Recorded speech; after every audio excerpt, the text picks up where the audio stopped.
Welcome back to my series where I'm ranking every Avril Lavigne song in every Avril Lavigne album. We have reached, I'm sorry if you hear sound, that is my roommate. She's reciting like this Peppa Pig episode. I'm not joking. She's been doing that for the last 5 minutes. Like this?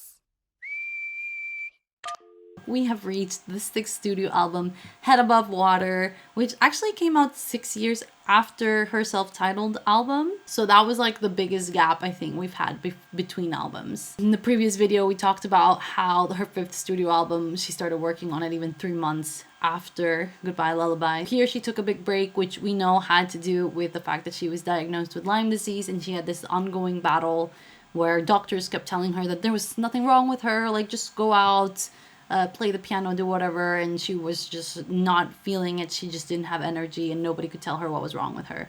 She went through some stuff, and so some of these things are reflected in this album, but actually not nearly as much as maybe you would expect or we would have thought. But before we start talking about the songs, I'll quickly introduce the ranking. So I made my tier with different Avril Lavigne song lyrics. We have It's So Beautiful, That's Why I Smile, I Love It When You Hate Me, She's Like So Whatever, and I Won't Listen to You. I'm not gonna get too much into the tiers because it's self-explanatory and I've explained it in all the previous videos. So with that said, let's just jump right into it. And we're gonna start off with the title track, Head Above Water, which was the leading track, also the first promotional single for the album. She wrote this song with Travis Clark from We the Kings, and they actually released later on a version where he's doing kind of like some background vocals. The genre was labeled as a Christian rock ballad. And in general, it received really good critical reviews. The song is very much about her battle with Lyme disease. In an interview, she spoke how she wrote it one day when she was in bed and she was just really thinking like, oh God, please help me keep my head above the water, and like trying to be positive and kind of finding a way out of a really difficult situation for her. I think her vocals and the emotion in the song is just fantastic. I like the lyrics, the way she conveys her emotions really helps you like put yourself in her headspace of what she was going through, and how personal this is actually really shows compared to some of the tracks we had from, like, for example, The Best Damn Thing, where she was just writing for fun. So I don't think I need to really argue with anyone about this. I think this is one of her best songs, especially for this album. I got a nice music video for this, even though I recently found out that it's like not even her in Iceland. Like she did some scenes, I guess in LA in like a green screen, and then they hired a body double to go to Iceland and do all this stuff over there. The water scenes are also really cool in the video. Birdie, that is the second track on the album. And this is probably my second favorite song on the album. The melody on the first part of the chorus is just... I like the darkness of the track and like the empowering theme throughout it.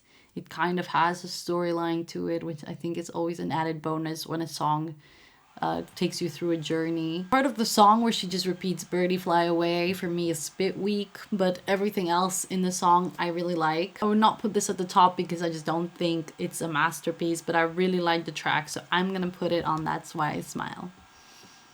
So I Fell in Love with the Devil was, I think, the second promotional single of the album. It received actually really bad reviews, and I think it might have been related also to the fact that the first promotional single was this like Christian rock song where she's talking to God, and now she has a song where she's kind of like saying I fell in love with the devil and whatnot. Unfortunately, many of the statements she makes are by contrast stale and uninspiring. Even in the strongest moments, there is nothing revelatory in the lyrics, which have a tendency to run out of steam. The worst offender might be I Fell in Love with the Devil, which recounts the story of a wayward lover with metaphors that seem plucked from a life journal entry. Ouch. That was a review from Ariel Gordon of Pitchfork. I don't know who that is, but I'm just sharing with you what I'm finding online. All right, I get what this person is saying. The song does seem a little bit generic here and there, but I do think that the melodies are very nice. I like the darker like vibe to it. I also really like the closing of the song where she has these like vocal layers. And there's actually a video of Avril explaining the lyrics of the song, but she does dance around the meaning of the bridge a little bit, and the reason I find that weird is because the rest of the lyrics are really straightforward and it's kind of in the bridge where you're not really sure what's going on. I think it's a good song all around. Not the top work, but I would put it on That's Why I Smile. And I think I like Birdie more, so... And now that I see Tell Me It's Over, I remember that was the second promotional single, so I Fell in Love with the Devil was the third. I remember when Tell Me It's Over came out, I was so excited to get another song from this album. It's been so long since we had Avril music, and I liked Head Above Water, but I just wanted to hear more songs. Like, I was desperate for more. So I was very excited for this. And honestly, I think there was potentially better songs that she could have put out as a second single. I'm not sure why she chose this one. And I assume that this is about whoever I Fell in Love with the Devil was also about. We got a video which was really nothing special. I feel like there could have been a lot more to it. They could have tried a bit harder with it. The song itself I like, but it's also kind of like a hot mess. I don't know how to explain it, but like in terms of the structure of the melodies, it's like not really clear what's happening. I don't love it, but I don't dislike it. And I was listening to it a lot, maybe because there was nothing else that was new at the time. But yeah, I'm gonna put it in I Love It When You Hate Me because I think that's a good spot for it. And then we get to Dumb Blonde featuring Nicki Minaj. I'm annoyed that the album didn't get the version without Nicki Minaj, although there is a version without Nicki Minaj on YouTube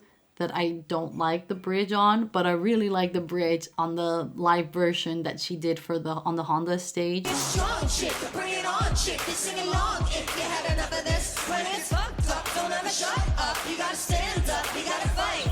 That was super good. I want to get that on Spotify. Lyrically, obviously, I can't relate to a song about not being a dumb blonde, but I do think that the chorus was quite fun. It sounded like straight out of The Best Damn Thing, but I do think that similarly to like Goodbye Lullaby when they were pushing her to write these songs like Smile and What the Hell, I think this is probably what happened here too, because this song just does not fit into this album.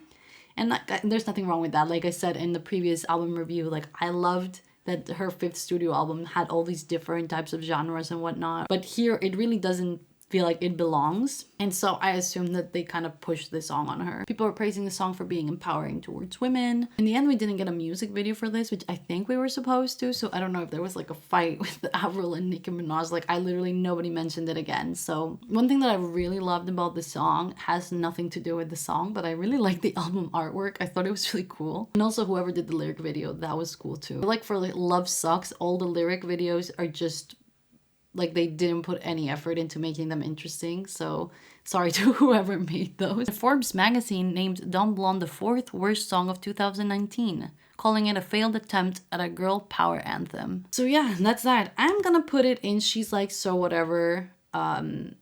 It's probably like borderline I Won't Listen to You, but the reason I'm not putting it as in I Won't Listen to You is because sometimes I do listen to this, so then I would be lying. But I do find myself having it on sometimes, and so that's just that.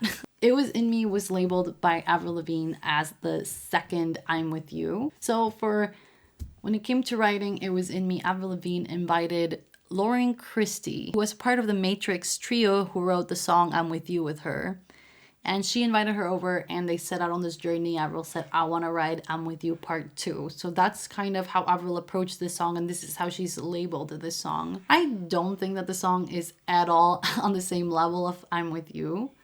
And I don't see it as the I'm With You Part 2. I think I like the demo version or the live version that she does as well, more in terms of lyrics where she says it wasn't in your eyes. I feel like that's more powerful and more emotional. Not sure why they decided to change that lyric for the studio album. Now people are probably gonna disagree with me, but this I'm gonna put in She's Like So Whatever. Which if I look at this, I'm like, okay, this is not on the same level as Dumb Blonde. And It Was In Me, I'd maybe put it more towards I Love It When You Hate Me, but I just really don't listen to this song that much, and I like it, and it just honestly, if I think back to how I've ranked other songs, in all fairness, I probably see this in the same way I see Not Enough from Goodbye Lullaby, for example, or For Real. So I like these songs, specifically more certain elements than others, but they just don't stand out enough. That would make me want to put them higher up. And the songs above this are just songs that I would go to more often or that I just prefer in other aspects. And the next one might be a little bit shocking, but Souvenir for me was actually a strong track on this album. It's a little bit generic in the sense that if I look back to Avril Lavigne's fifth studio album and we look at like You Ain't Seen Nothing Yet or Sipping on Sunshine, it has a similar feel to that.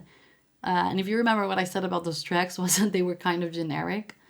But inside this album, this song was better than I think a lot of the other songs inside this album. And so this is one of the tracks that I was coming back to a lot. And so I'm gonna put it on That's Why I Smile, because this song just kept me coming back to it and kind of reminding me of her fifth studio album. I'm putting it ahead of Birdie just because I probably listened to this a lot more than I have listened to Birdie, but I do think Birdie is one of the better songs on the album. And now we have reached my favorite song on this album, Crush. This track was also written with Lauren Christie, and I just love the emotion that you can hear in her voice in the song. I love the melodies, I love the lyrics.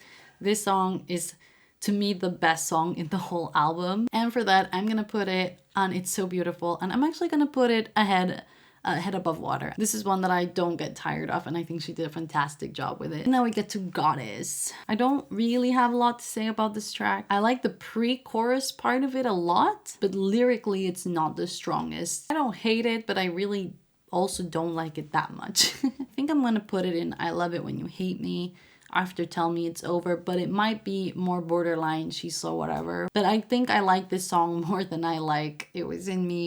You're what I'm looking for. So this song also has a little bit of this like reminiscent sound that we heard in Falling Fast. Anyway, so I was thinking about putting it and I Love It When You Hate Me, but I think I'm gonna put it actually in She's Like So Whatever. The reason I'm gonna put it ahead is because it has a really nostalgic, like reminiscent sound, similarly to Falling Fast from her fifth studio album. And I like that. So I think that would have me coming back to it more than it would for It Was In Me. Now we get to Bigger Wow. I again don't have a lot to say about this song. It feels again a little bit generic, to be honest. It also has, I think it's like the pre-chorus. It has a very nostalgic kind of melody to it, and that's nice, but it's not strong enough to make it be worth anything else.